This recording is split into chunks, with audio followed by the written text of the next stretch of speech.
tout le jeu que joue l'Arabie Saoudite, que jouent les pays du Golfe, dont le Qatar, pour le financement de ces fameuses mosquées, disons, underground. C'est le cas à Bruxelles, où l'on constate notamment que la grande mosquée du cinquantenaire est financée par l'Arabie Saoudite, où des prises de position ont été faites naturellement pour condamner ce qui s'est déroulé à Paris. Mais voilà, à côté de cela, il y a un certain nombre de réseaux de mosquées qui sont financés par ces pays du Golfe. Les autorités n'ont pas fait grand-chose pour s'intéresser à ça. On a même plutôt été laxiste. Je pense que c'est le cas en Belgique. C'est également le cas en France.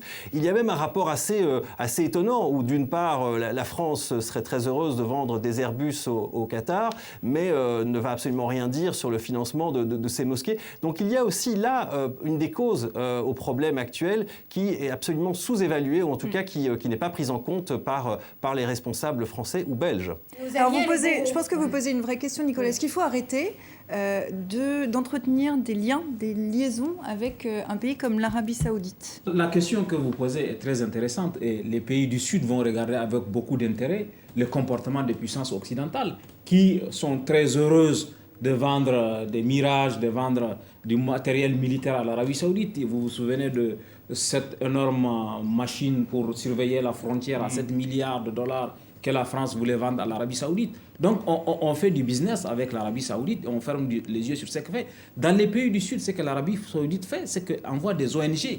Ce sont des ONG caritatives qui viennent sous couvert d'actions humanitaires qui amènent l'idéologie wahhabiste dans ces pays-là. La solution viendra, c'est peut-être un petit peu présomptueux de le dire maintenant, je pense que la solution viendra des Arabes sunnites eux-mêmes qui vont devoir régler ce problème. Si les Russes y vont, ça va être une catastrophe. Si Bachar y va, ça va être une catastrophe. Si la France envoie des troupes au sol, on ne sera jamais assez puissant pour faire le ménage, parce qu'il faut quand même aller là-bas. C'est clair et net, on ne réglera pas le problème au moins stratégique de Daesh sans aller récupérer Raqqa et Mossoul et couper le fonctionnement. Mais ça, qui peut le faire aujourd'hui? Ce sont des Arabes sunnites, peut-être sous mandat de l'ONU, qui peuvent parfaitement aller essayer de récupérer. Je vois pas d'autres. D'ailleurs, c'était proposé par The Economist, qui n'est pas un journal de gauche, qui est plutôt un journal de droite. C'est leur édito de cette semaine.